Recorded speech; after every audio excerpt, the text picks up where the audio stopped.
Goeiemôre vriende, hier aan die begin van 'n nuwe week en dan ook inderdaad aan die begin van 'n nuwe maand, né. Dit is net amazing hoe vinnig die tyd verbygaan. Ek wil vir julle sê baie dankie vir die bazaar wat verby is, elkeen wat betrokke was, elkeen wat iets bygedra het, elkeen wat ietsie gemaak het, elkeen wat sommer net kom inloer het.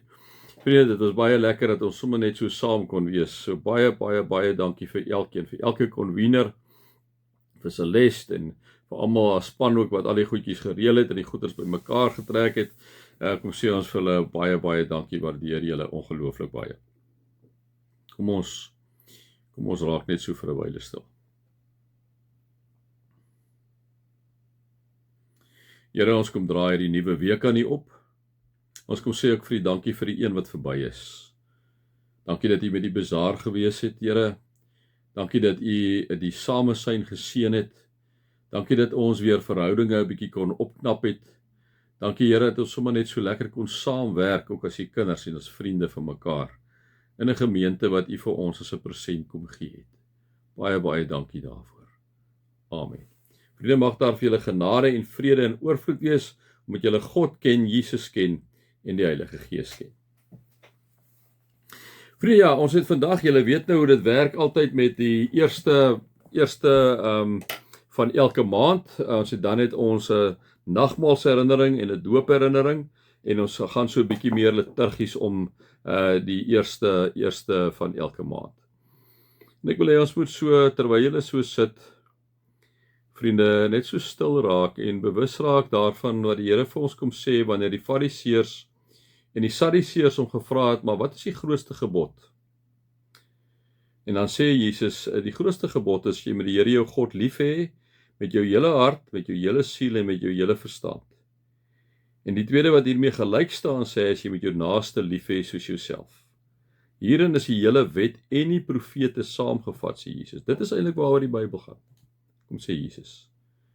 God lief hê met jou hele hart, siel en verstand en jou naaste soos jouself. En dan sien ons dat Jesus kom herdefinieer hom natuurlik in Johannes 13:34 en 35 die naaste waar hy kom sê julle moet mekaar lief hê. Ek gee julle 'n nuwe opdrag.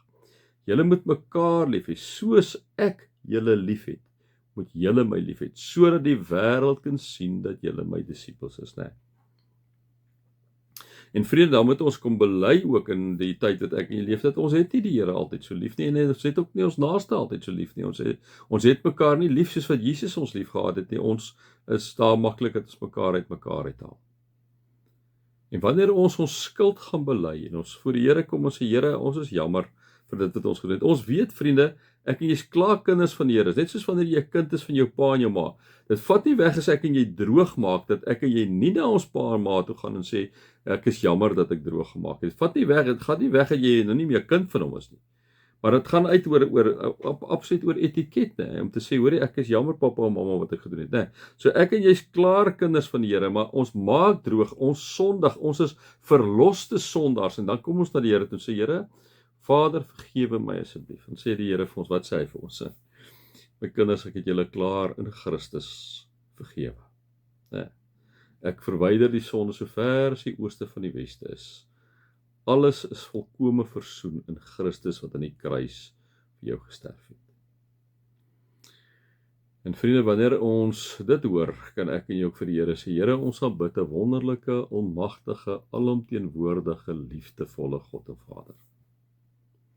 Wanneer ons gehoor het wat die Here vir ons kom sê in sy wet, liewe vriende, samevatting van die wet, dan bring dit ons ook uit dat ons kom sê, maar ons wil eintlik ons geloof bely. Ons geloof bely in hierdie wonderlike God, en ons as Christelike kerke deur die eeue heen het die 12 artikels wat ons sê, as jy 'n Christelike kerk wil toets hom in die 12 artikels. Kom ek en jy bely ons geloof saam in hierdie wonderlike God. Ek glo in God die Vader, die almagtige, die skepper van die hemel en die aarde. En Jesus Christus, ons enigste Here, wat ontvang is van die Heilige Gees, gebore is uit die maagd Maria, wat gelei het onder Pontius Pilatus, wat gekruisig is, wat gesterf het en begrawe is en ter helle neergedaal het, wat op die 3de dag weer opgestaan het uit die dood, opgevaar het na die hemel, vanwaar hy sal kom om te oordeel die wat nog lewe en die wat reeds gesterf het. Ek glo in die Heilige Gees. Ek glo in 'n heilige algemene Christelike kerk, die gemeenskap van die heiliges, gelowiges. Ek glo in die vergifnis van sondes. Ek glo in die opstanding van die vlees en ek glo in die ewige lewe. Amen. Hierdie wonderlike God wat ons bely, liewe vriende, kom gee vir jou en vir my die doop, die teken van die doop, né, wat ons so 'n bakkie sit. En hy kom gee vir ons die teken van die doop. Hy kom sê vir my kind, ek het jou laat doop in die naam van die Vader, die Seun en die Heilige Gees. En daai aksie was jou dominee of jou priester of wie ook al was betrokke. Hy was net 'n instrument. Dit het nie oor hom gegaan nie. Dit het gegaan oor my wat 'n verbond met jou kom sluit het. Jy's myne. Moet nooit dat die duiwel jou aanval en vir jou iets anders kom sê. Jy's myne. Jy's my eiendom. Ek het jou beseël as my eiendom.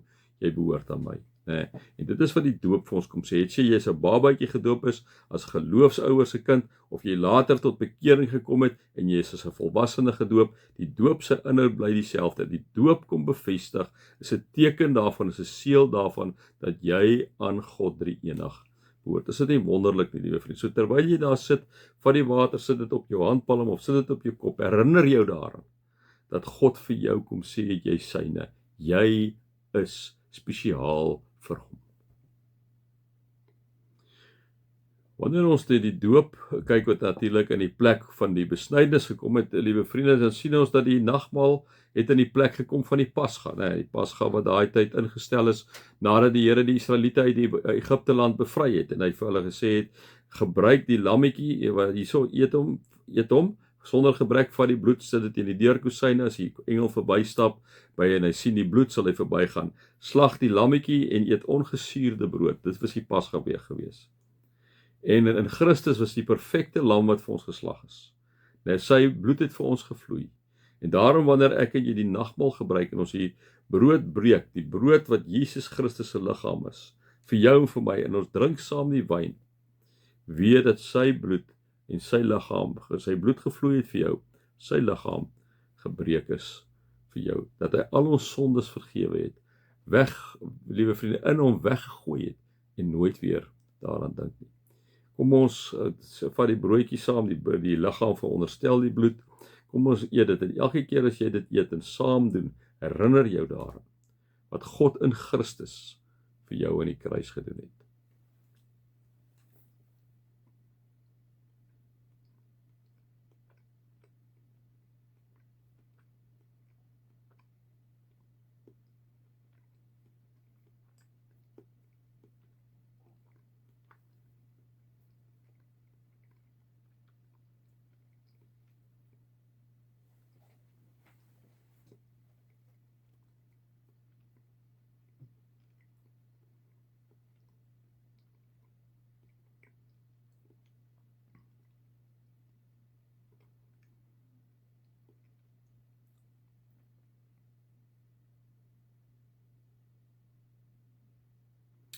Oor die enige God, God Vader, God die Seun en God die Heilige Gees. Baie dankie van hierdie tekens van liefde wat U vir ons kom gee. Om ons te kom herinner dat ons aan U behoort. Dat U ons inderdaad beseël het as U eiendom. En dat U aan die kruis vir ons kom sterf het vir al ons sondes. Sodat Vader, wanneer U na ons kyk deur Christus, U 'n verloste sondaar sien. Perfek deur Christus gemaak. Deur sy bloed wat vir ons gevloei het en sy liggaam wat vir ons gebreek is. Dankie Here vir U allesomvattende, onvoorwaardelike liefde vir ons as swakke en eenvoudige mense. Amen. Vriende, mag daar vir julle inderdaad genade wees, mag daar inderdaad vir julle liefde wees, liewe vriende, en mag daar inderdaad vir julle die bewustheid wees dat die Heilige Gees elke oomblik van die dag by julle is. Amen.